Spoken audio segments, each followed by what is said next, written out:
Welcome to Who is Who in America on Al Hikmat TV. Assalamu alaikum. Today we're very fortunate to have with us in the studio brother Wilfredo Ruiz. Welcome to the show, brother. Assalamu alaikum, Sheikh. It's really a pleasure to have you with us, and a man like you with so many different dynamic backgrounds, I would want to say. I don't want to just say a man who wears many hats, but you have a very interesting profession, career, which helps you to contribute to the community and the country at large.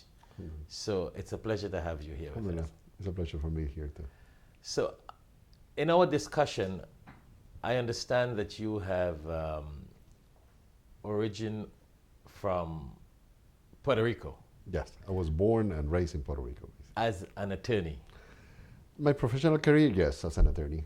I've been an attorney for now probably since 1992. I was sworn in as an attorney. Subhanallah.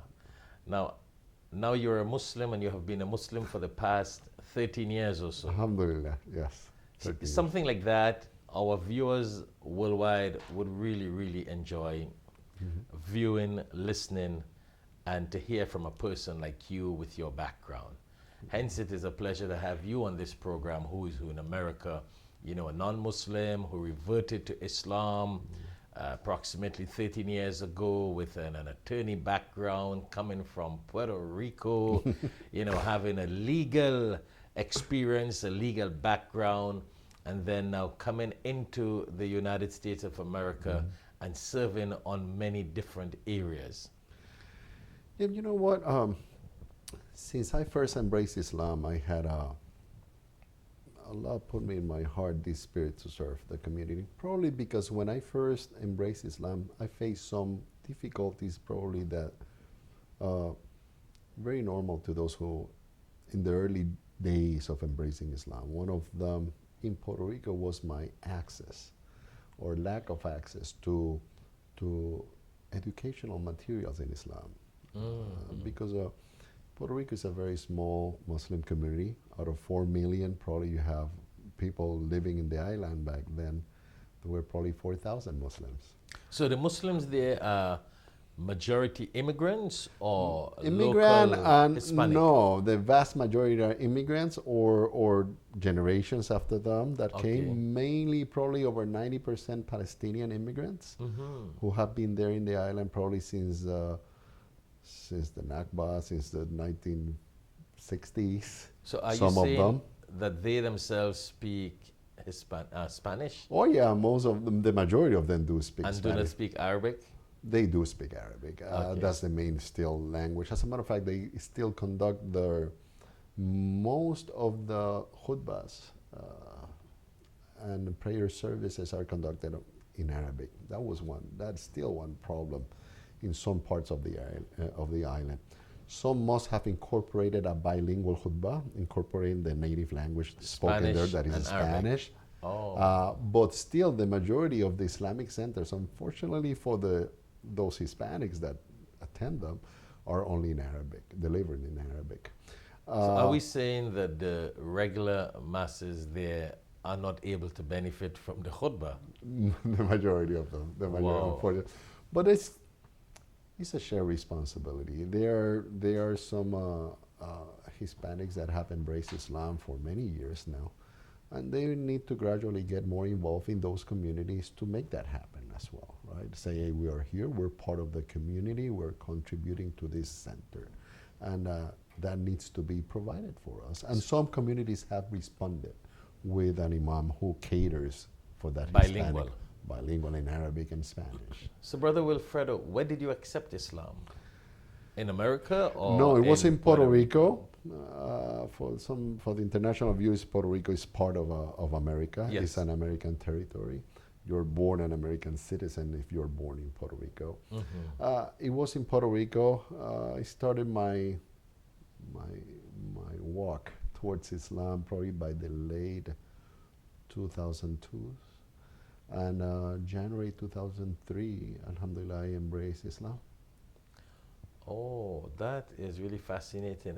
It was actually after 9/11. Yeah, and it's good that you Did mentioned that. 9/11 affected anything in your thoughts about Islam?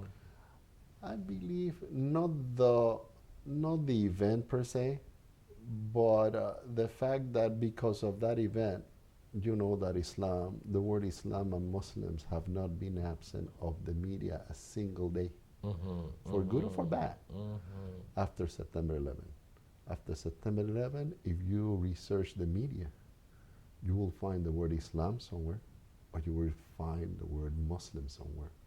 And precisely because of that, it has been, as in America, a constant topic being addressed because of the war, because of Yes. Afghanistan, because of Iraq, because of the terrorist organizations, because of the uh, increment of interest that academia have had on Islam, the media, academia, the businesses, and I was part of that wave. But nobody came to me to talk to me about Islam. So what motivated you? My kids were back then. I still have twin a boy and a girl. They were probably 2 years old, and the mother of the kids and myself used to have this frequent, recurrent conversation of our desire to revisit a church because we were both non-practicing Catholics. And in one of those conversations, I was driving in the suburbs of San Juan, in the expressway. And while I was driving, holding that conversation, I saw an Islamic center in the hill that you can see from the expressway. And I saw that Islamic center, and out of the blues, I said, I want to learn about Islam. Subhanallah. I even joked about it. We even were holding this conversation in the car. Could you imagine yourself with a turban, with camels in our backyard?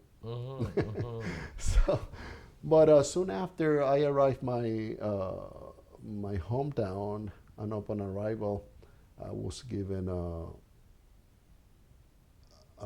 the mother of my former mother-in-law had this pamphlet that was given to her by a businessman, Palestinian origin, a Muslim, that had the very basics of Islam, the principles of Islam. But what it had, the most important thing it had, was the addresses to the Islamic centers.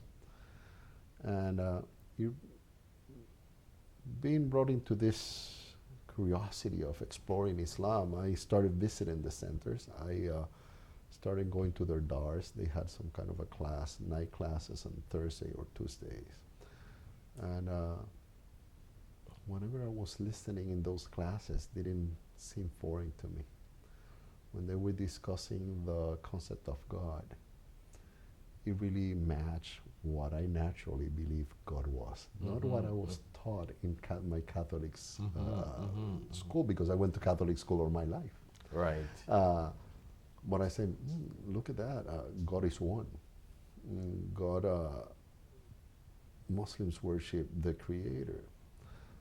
It is not true what I was taught in the Catholic schools, that the Muhammad alayhi salam for the Muslims was the analog of Jesus, peace be upon him, to the Christians. Because if that was the case, I thought then Muslims, all my life, I thought Muhammad alayhi salam represented some kind of divinity or somebody people pray to. But soon after my first visit to the mosque, I learned that was not the case, that Muslims only worship Allah subhanahu wa ta'ala, the Creator. So that soon fed my natural belief of who God was, because I never felt comfortable with the triune concept of God that Christians hold. That's the honest truth. And So when you came across Islam, it sort of cleared those doubts and misconception you had about God. I found that there was a religion that fed my natural belief in God. And I didn't know that before stepping into a mosque and start listening to the tenets of Islam. I start listening to the tenets and say, I didn't know there was a religion that really fit my natural belief who God is. And it's so similar to Christianity, except Exactly. those minor differences. Exactly. So it also held high the figures of Maryam, and peace, may Allah be pleased with her, with Jesus, and the history of mankind. Of That course. is the same, right? God Yes. created heavens and Jesus, earth. peace be upon All him. the prophets God sent to us. So it was like that connecting. It was very biblical. Exactly, and it was like connected that loose, not that my spiritual beliefs had, that it was the concept of God. I always thought, how can God be omnipotent and feel hunger, or be born one day, or die for 3 days, or how can somebody tempt God offering something? If Jesus is God, what can be offered to Jesus if he's the owner of everything? So Yes. those And inconsistencies. then whom has Jesus been praying to? He has been praying to some. All If he's the- God, then why was he praying to someone else? He should have been praying to himself. Asking help, or doing things on his name, or by Yes. his leave. All those things really connected. Everything fell into place. So to be honest, Sheikh, I was not really taught Islam. Hey, you need to learn this from scratch. It's like it was exposed to me, and everything that made sense. That's the way my personal spiritual experience with Islam. Subhanallah. And then Allah guided you into better understanding Islam. So when I was soon after, I was so curious, intellectually curious about Islam after this step, and I found a critical lack of resources in Puerto Rico about Islam. Well, a little more than a few books and hadiths and the Quran available, that the Spanish Quran was hardly available there also. And especially with that kind of misconception, you needed such literature that Exactly, and would. probably because of my academic background. You see, Yes. I had a graduate degree. I was intellectual. Now, after I accepted Islam, I became intellectually curious now about Islam. Right. So I thought that let me go and have some formal education on Islam. I didn't thought of the orthodox learnings of Islam into going to an imam school. Okay. But I found about this program that Hartford Seminary had. It was a master's degree program that I started with them on Islam and Christian Muslim relations. So it's more about contemporary Islam, and I found that very attractive. And I mixed that with re-engaging with the armed forces, thinking that the armed forces will pay for the career. That was my initial approach. It wasn't the case, but I tried that approach because I have served before as a Navy attorney, as a Navy JAG. And I said, In Puerto Rico? In Puerto Rico and in Panama, because Okay. the U.S. Navy had bases back then in Panama that they no longer have. So I was assigned basically to the bases in Puerto Rico and Panama, and also some few cases in Jacksonville and Norfolk. I was a Navy judge advocate. That's a Navy Corps of attorneys that they have to conduct court martials, and I was a defense counsel. That was my main task. So I served those 4 years active duty in the Navy, and I thought, hey, the Navy back then, I liked the experience. It was a very professionally enriching experience. What about if they facilitate my practice or my studies on Islam with their chaplain corps? So I joined their chaplain corps. I was sworn in as a naval officer in 2004, and was in the chaplain candidate officer corps of the Navy while studying there for 2-3 years.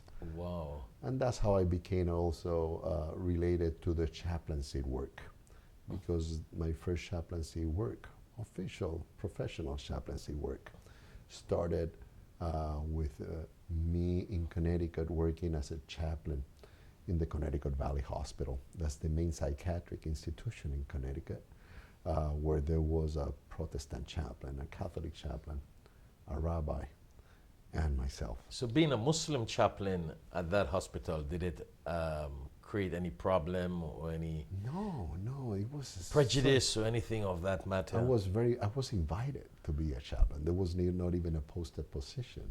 The head chaplain there was a very open-minded chaplain. Interesting. That he had some patients that were Muslims, and he reached out.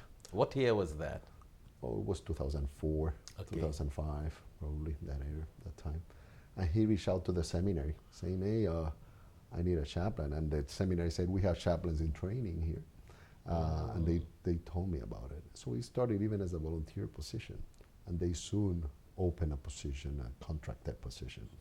And it was very interesting. Probably it's the most interesting chaplaincy experience I had. But that is very nice, Brother Wilfredo, to know that, from being a new Muslim, from an attorney in Puerto Rico, practicing law, and then coming into Islam and understanding it from this point of view, and going into the Christian seminary where you studied about Islam and Christianity, and then got into the Navy and the chaplaincy. That is a world of experience. And a person like you with such an experience can really, really benefit Muslims, non-Muslims, and the younger generations, as well as those people who are really seeking to know about Islam. But at this point, we've got to take a little break. And I know you have a vast experience now as being the communications director at CAIR, and you are on some other interfaith and some other community boards and civil rights board, etc. So we're going to go on a short break, and when we come back, we would love our audience, our viewers, to hear more of your experience and the blessings that Allah has showered upon you in this field, from a non-Muslim to Islam to serving the world, inshallah. Inshallah. Thank you very much again for having us, and it's a pleasure to really have Brother Wilfredo with us, and after the break we will resume in talking to him about his profession and career. Al-Hikmat Services, serving the Muslim community and non-Muslim community. Dawah and interfaith activities, distribution of Quran and Islamic publications, sponsoring students to study Islam, Al-Hikmat Dawah and Interfaith Institute. Also, Friday sermons by Sheikh Shafait are live on alhikmattv.com from 1:30 to 2:30 p.m. Download our free Al-Hikmat TV app on your mobile devices. Don't forget to follow us on Facebook and Instagram, and subscribe to our YouTube channel. Feel free to donate to Al-Hikmat Dawah Services online with a credit card or PayPal at alhikmat.com. For more details, contact Al-Hikmat office at 1-800-804-0267 or our local number 954-986-0158, and visit us at www.alhikmat.com. Jazakallah khair. Welcome back to Who is Who in America on Al-Hikmat TV. Once more, it is indeed a blessing and a pleasure to have with us in the studio Brother Wilfredo Ruiz. And you have been listening to his background, his legal background, his coming into Islam, etc. And now we want to ask Brother Wilfredo, again, it's a pleasure to have you, Brother. It's my pleasure. Wilfredo, we want to hear a little bit of your present activities and your career with CAIR as the communications director, and maybe how did you get into CAIR? I first started with CAIR as a volunteer here in Florida. I came here and started working, volunteering for another Muslim organization called Amana. It's more a Dawah organization.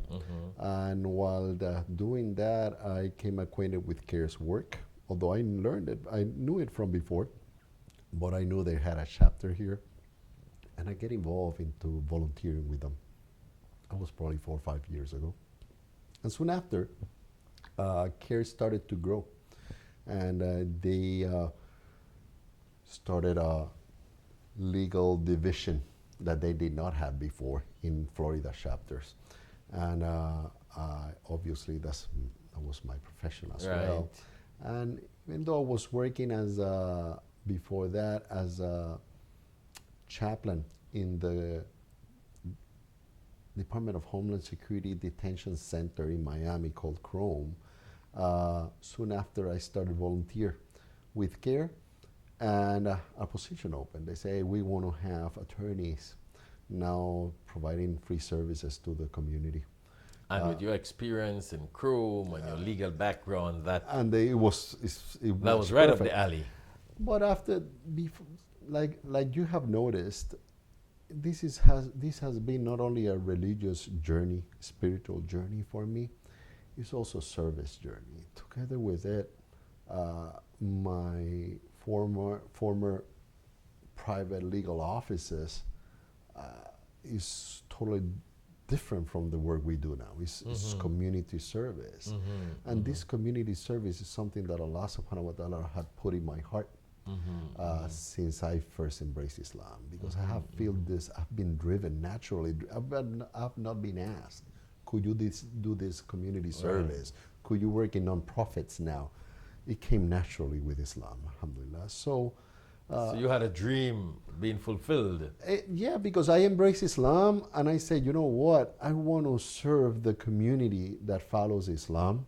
I want to serve those who are seeking to learn about Islam, because I face some difficulties accessing information. Say, I want to make it easier for them. If somebody have an interest in Islam, they shouldn't be waiting days or weeks to have a Quran to read, or they shouldn't be waiting months for literature to come to them. So I started with that. That's why I started with Dawah organizations like Amana, because what happened to me, I didn't want others people seeking Islam as a way of life to have, especially in America, and that translated now into not only Dawah. Let me provide my knowledge, in legal knowledge to them. So you do a lot of Dawah with the Latinos? Of course, because what has happened almost accidentally, Sheikh, is that when I came here to Florida, this is a hub, if not the main hub, of course, of Hispanic media in America. South America, the channel from South America. Exactly, it's the capital. They say Miami is the capital of South America. Of South America. And it's because it's the main hub. Yes. Here in LA, they compete, but yes. here is more diverse because LA is more directed to the Mexican public, but here is a wider audience to the Caribbean, much Central diverse, and South, multicultural. Exactly. Within the Latino, more multicultural. Yeah. And I did probably a year or even less than a year after arriving here in Florida and moving here, I did an interview in a TV station. Sofian Abdelaziz, the Amana director, was with me, and I accompanied him, and we were both interviewed.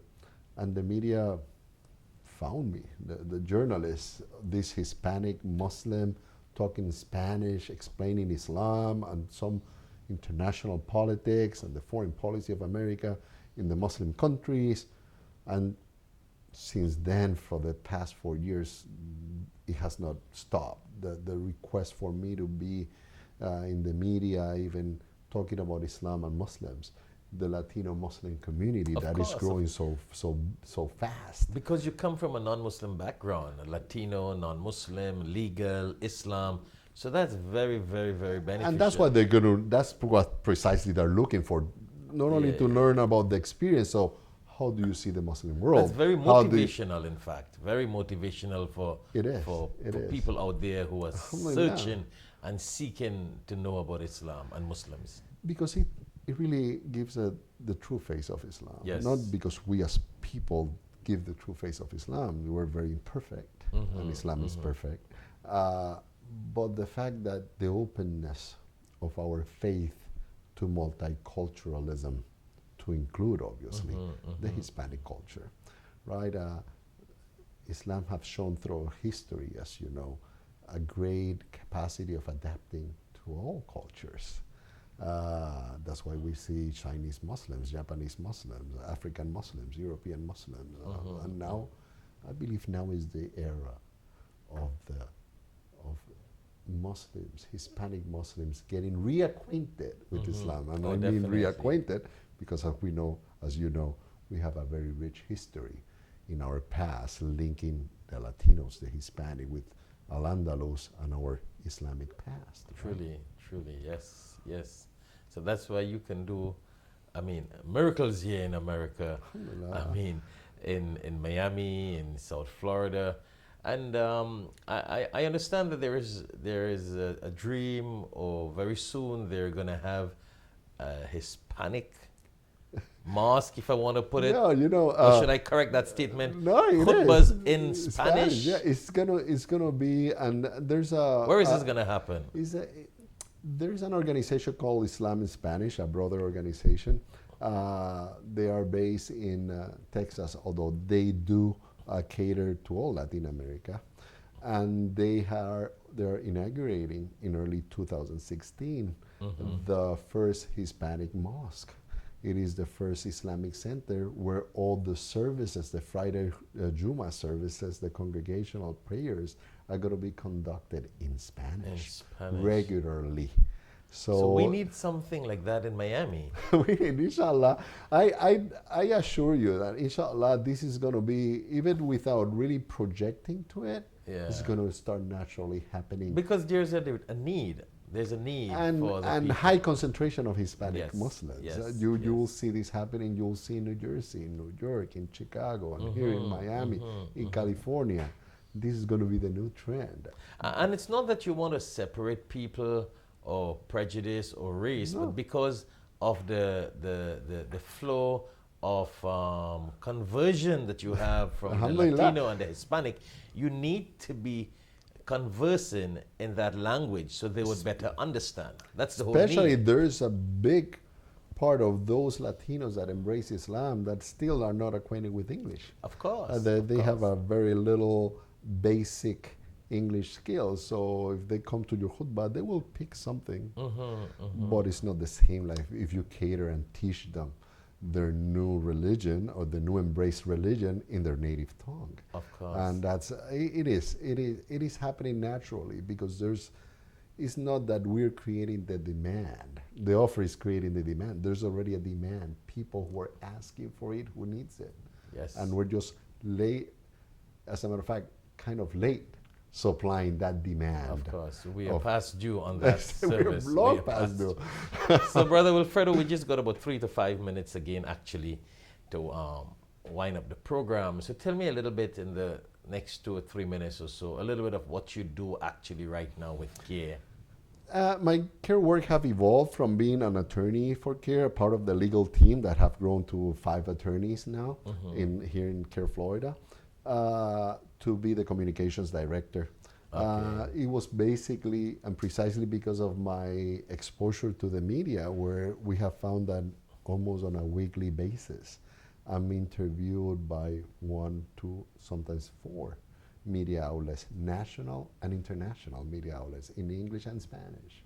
That the organization saw it, you're the person fit, alhamdulillah, to coordinate all our media efforts statewide. So and I must cut you. That is so true, because you know at 9/11 and in 2001, the Hispanic stations came here, were trying to interview me, and I'm like totally lost. And they had to translate. This guy's asking in Spanish. And a lot is lost. And one is translating, and what I say, they got to translate. But they needed the information. Yeah. But you were not there. You accepted Islam 2 years after.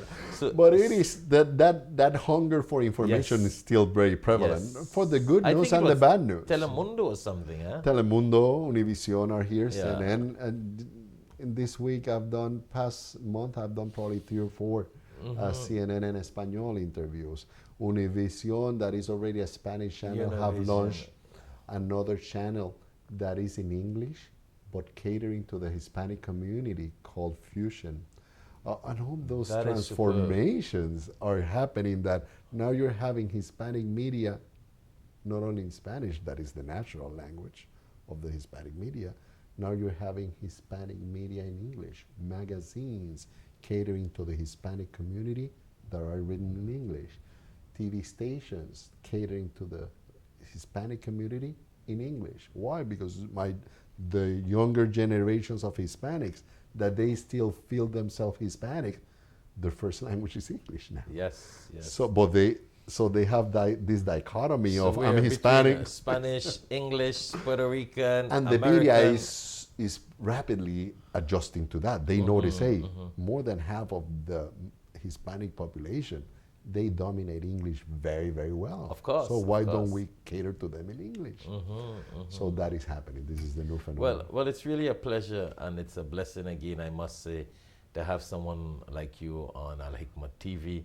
And I'm sure viewers worldwide would definitely benefit from the information and your experience that you have shared with our viewers on Al Hikmat TV. And it will be a pleasure for us to invite you back to discuss some other aspect on Islam and on your career and experience, inshallah. So do you have, you can conclude it if you...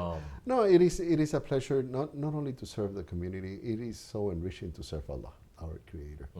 And very early when I embraced Islam, I was having doubts as to if I should leave my legal office and start this career.